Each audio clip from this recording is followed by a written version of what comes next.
was a cold, rainy evening. The streets were empty. Streetlights flickered. Water dripped from rooftops. The sound of thunder echoed in the distance. Jack, a rich man in his late 40s, walked slowly down a quiet alley. His expensive black coat was soaked, but he didn't care. His face looked tired. His eyes carried sadness. He had more money than he could ever spend. A big house, fancy cars, a successful business. But his heart was empty. Why? Because Jack could never have children. Years ago, doctors had told him he was infertile. He and his wife, Emily, had tried everything, but nothing worked. Emily passed away 2 years ago. Since then, Jack stopped smiling. He often walked alone, especially when it rained. It helped him think, helped him feel less lonely. But that night was different. As he passed an old shop he used to visit as a child, he suddenly stopped. There it was again. A sound, a soft, high-pitched cry. He turned his head, listening carefully. The sound came again, faint, but clear. Be crying. Jack's heart skipped a beat. He looked around. The street was empty, the shops were closed, no cars, no people. Then, near a dumpster at the end of the alley, he saw something, a small, wet cardboard box. He stepped closer, the sound getting louder. As he bent down and opened the box, his hands froze, his breath stopped. Inside the box were 3 tiny newborn babies. They were wrapped in thin blankets. Their faces were red from the cold. One of them was crying softly. The others looked weak and sleepy. Jack's eyes widened in shock. For a few seconds he didn't move. Who would do this? He whispered. He looked around again. No one was there. Just the rain and the dark. He pulled out his phone and called the police. Yes, hello? I've found 3 babies. In a box. Near 5th and Oak Street. Please send someone. Fast. He hung up. But as he looked down at the babies again, something strange happened. He felt something deep in his chest. Not just shock, not just fear. Something else. A connection. He stared at their tiny faces. One of the babies opened her eyes, and for a moment Jack felt like he knew them. He didn't know how, but something about their faces felt familiar, like a memory. The baby's eyes closed again. The rain was getting heavier. Jack made a quick decision. He gently picked up the box and carried it to his car. His hands were shaking, not from cold, but from something he couldn't explain. When he reached home, he placed the box near the fireplace, turned on the heat, found old towels, wrapped the babies carefully. He sat beside them, staring at them. "What happened to you?" he whispered. "Why were you left like this?" The police arrived 30 minutes later. An officer looked at the babies, confused and angry. Who would leave newborns like this? They're lucky to be alive. Jack nodded, but his mind was far away. He gave his statement. The officer said the babies would be taken to the hospital, then to social services. But Jack asked, "Can they stay the night?" "Just tonight. I'll keep them warm and safe." The officer looked at Jack's face and saw something he hadn't expected. Real pain, real care. "All right," the officer said. "But tomorrow they go to the agency. That's the rule." Jack nodded. After they left, he sat beside the babies for hours, watching, listening, thinking. He gave them soft names in his mind. Lily, Sam, Hope. Each one had a slightly different look. One had a tiny birthmark on her shoulder. Another had dimples. Jack smiled for the first time in years, but deep inside, a question burned in his mind. Who left them there? Why do they feel so familiar? And why does it feel like this and isn't just luck or chance? That night, Jack didn't sleep. He stayed up watching over the babies. He didn't know it yet, but this was only the beginning of something much bigger. Something that would change his life forever.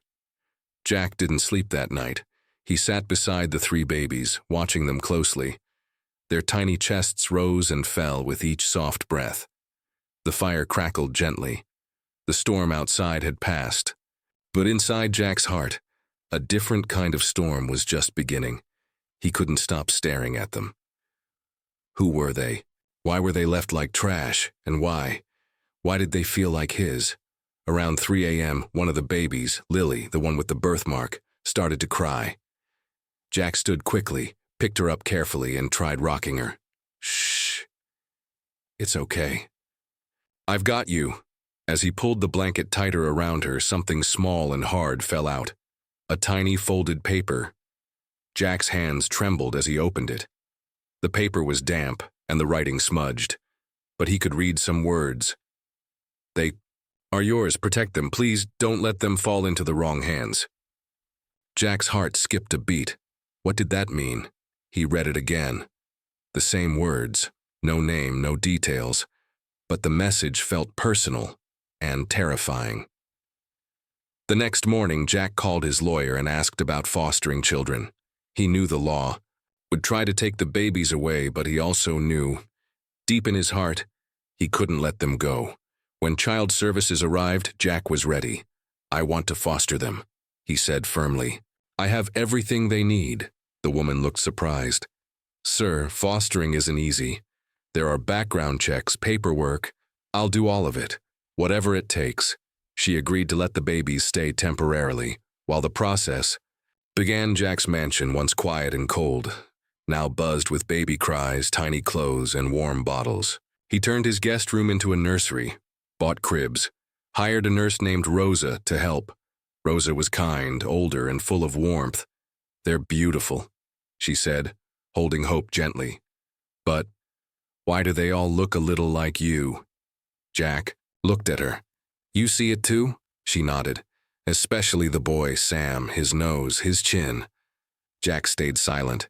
He hadn't told Rosa about the note. He hadn't told anyone. Not yet. But the thought kept growing louder in his mind. What if they really are mine? Later that day, Jack went to the hospital. He asked a trusted doctor to help him compare DNA.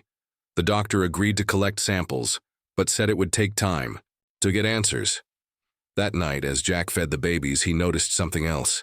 The same strange birthmark on Lily's shoulder.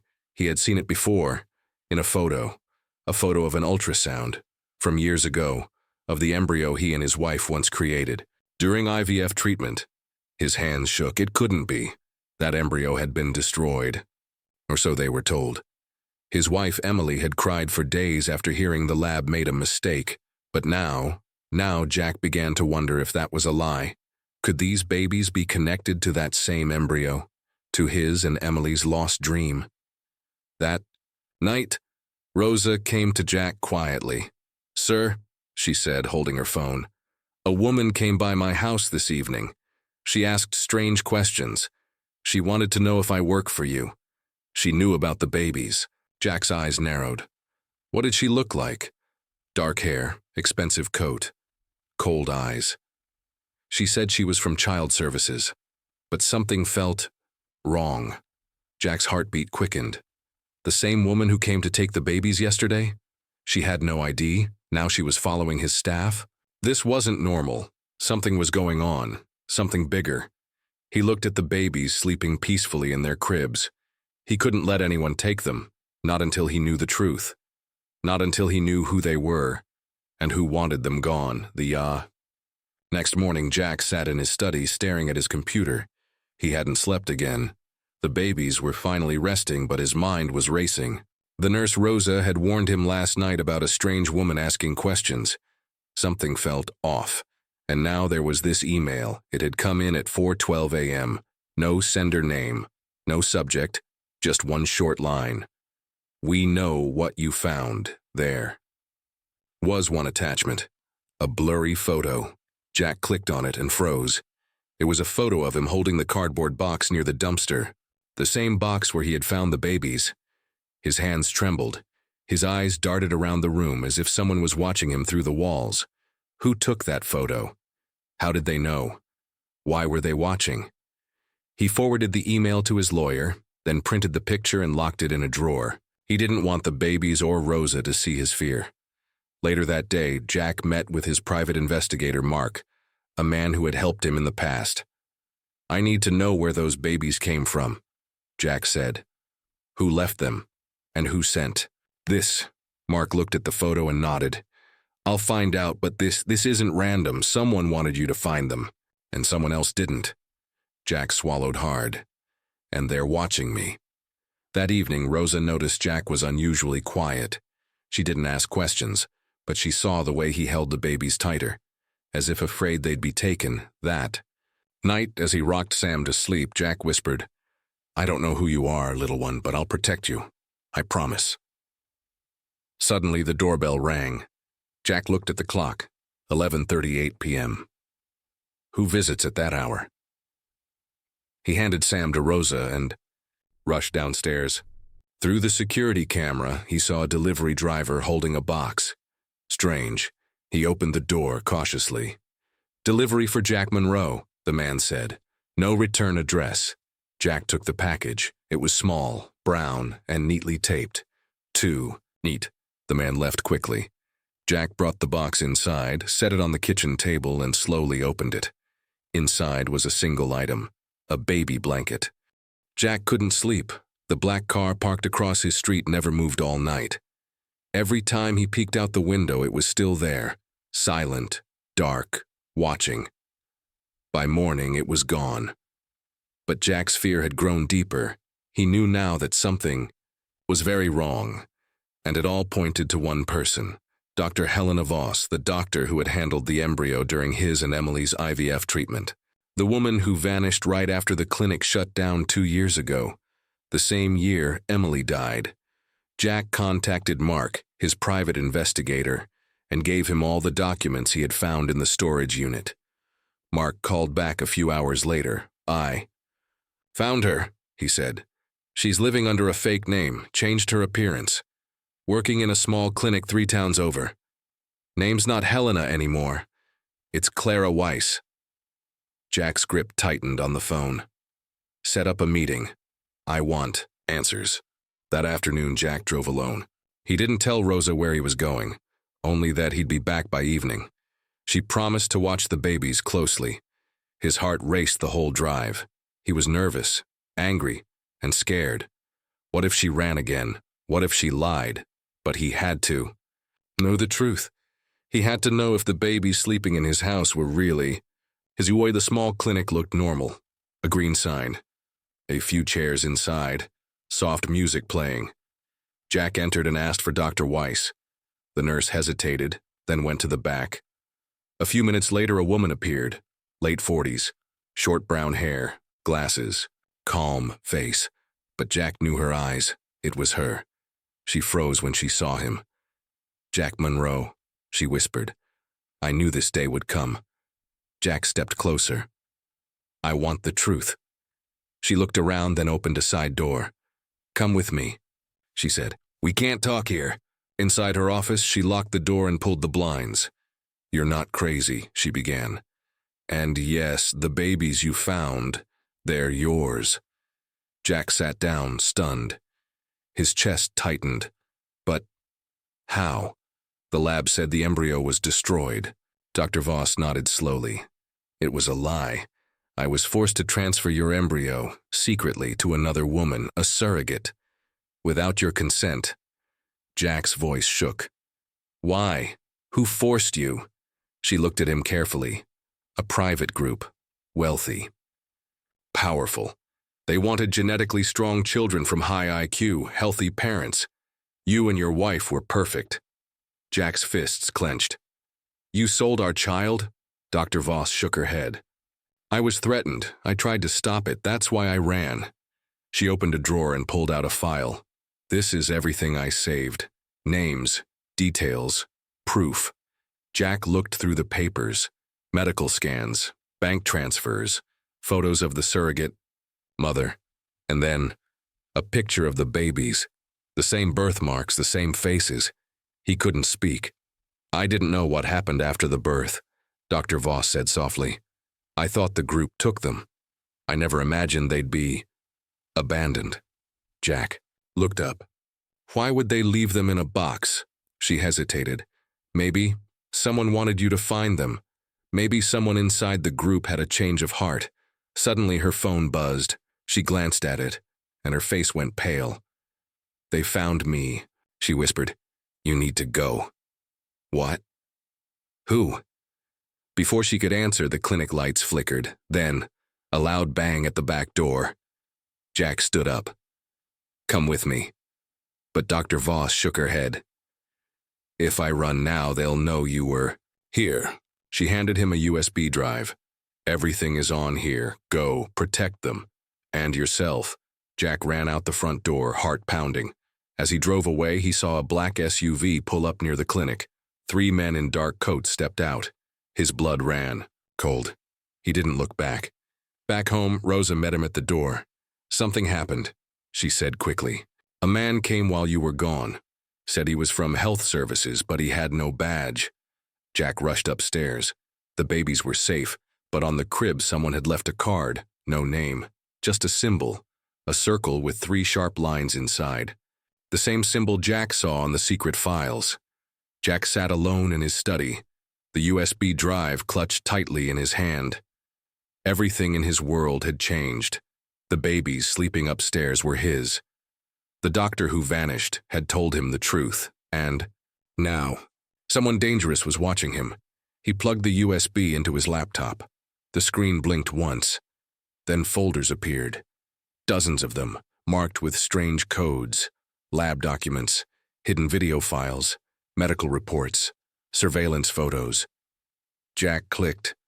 On the first video, the screen showed a cold white room, a hospital bed, machines, and on the bed, a pregnant woman, wires on her arms, a tube in her hand. She looked tired, sad, but she rubbed her stomach gently, whispering something to the unborn. Babies. Jack leaned closer. The video was old and grainy, but the more he stared, the more familiar she looked. He paused the video, zoomed in, and then his heart nearly stopped. It was Claire, his late wife's best friend, the woman who helped them during the IVF process. The woman who disappeared 6 months before Emily died. Jack's hands trembled. She had been the surrogate. Why didn't she tell him? Why did she vanish? He opened another file, a medical record. Claire's name was there, hidden under a fake ID, but her birth date matched. Her photo was attached. It was her. Jack sat back, stunned. Did Emily know? Was this why she had grown distant before her death? So many questions, no answers. He kept clicking through files. One caught his eye. Lab footage. Day of birth.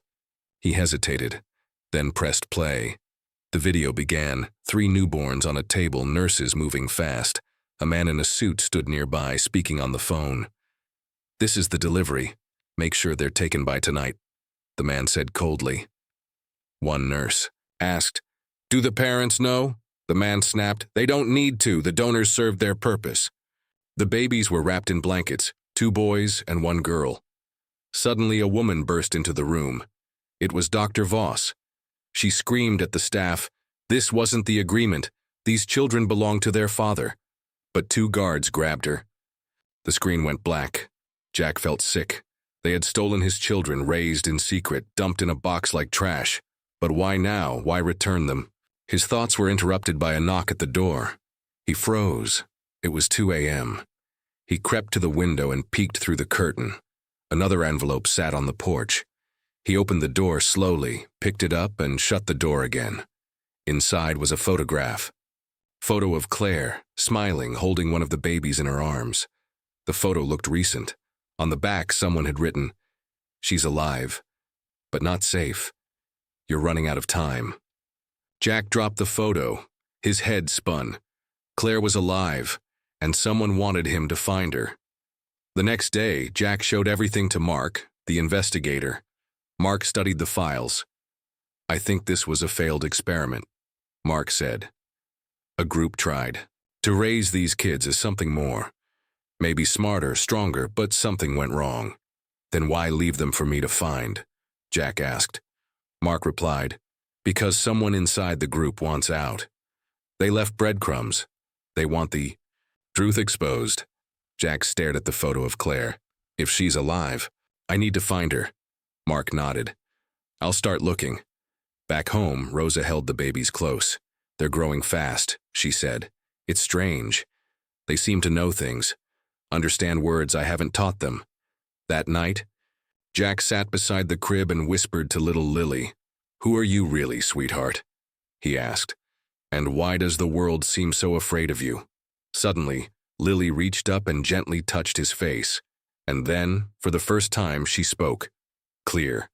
"Come on up, baby talk, just 2 words. Find her." Jack's eyes widened in shock. She wasn't supposed to talk yet, not like that. Not so clearly. The room felt colder. Somewhere, deep inside, Jack knew. These weren't just babies. They were something more. She had said it clearly, like an adult. And it wasn't just speech, it was a message, a warning, a command. A 1-year-old child should not speak like that. But Jack didn't tell Rosa. Not yet. Instead, he called Mark right away. She spoke Mark, not like a baby, like she knew something. She said, "Find her." There was a long silence, then Mark said, "Then we do exactly that." Mark had been digging through more files from the USB. Some of the data was encrypted, but with help from a tech friend, he broke into a hidden folder.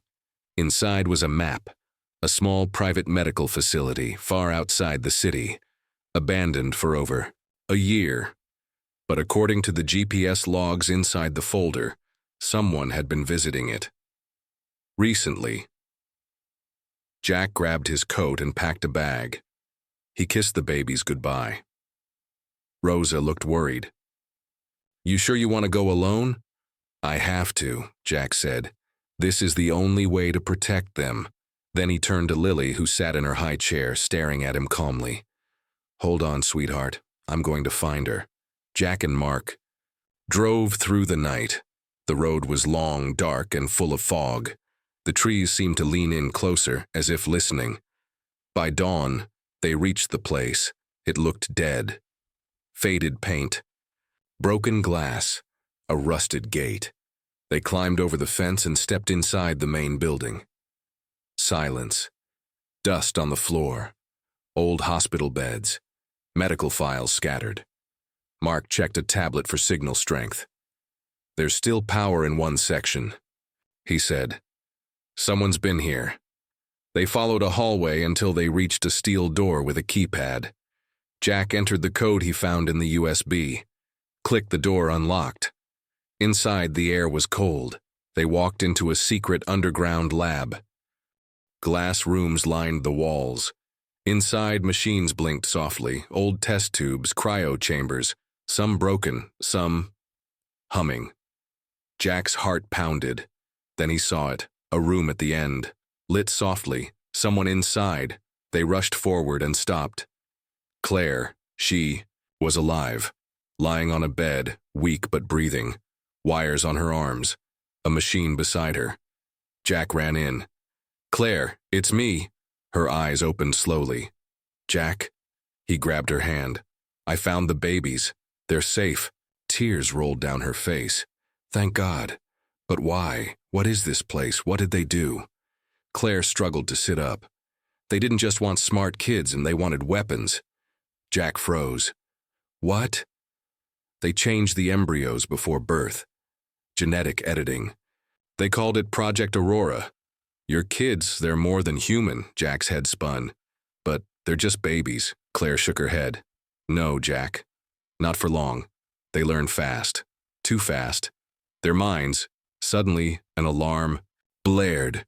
Red lights flashed. Mark ran to the hallway. "They're coming." Jack grabbed Claire. "Can you walk?" She nodded weakly. "Help me." They raced out the back, through a side tunnel Claire remembered. Behind them, voices shouted. Footsteps echoed. Gunshots. They kept running. Out into the forest. Into the cold. Finally, they reached the car. As they drove away, Claire whispered, "There's more, Jack. Files, proof, I hid them. And the last part of Project Aurora, it's still active." Jack stared at her. "What do you mean?" She turned to him. "There are more children, not just yours." Back home, Rosa opened the door and gasped when she saw Claire. Claire hugged the babies tightly, crying. But as Lily looked up at her, something strange happened. Her eyes changed, just for a second, like a flash of light passed through them. Claire froze. "She's starting," she whispered. Jack looked confused. Starting what? Claire took a deep breath. She remembers.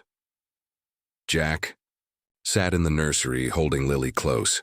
The other two babies were asleep, but Lily was awake.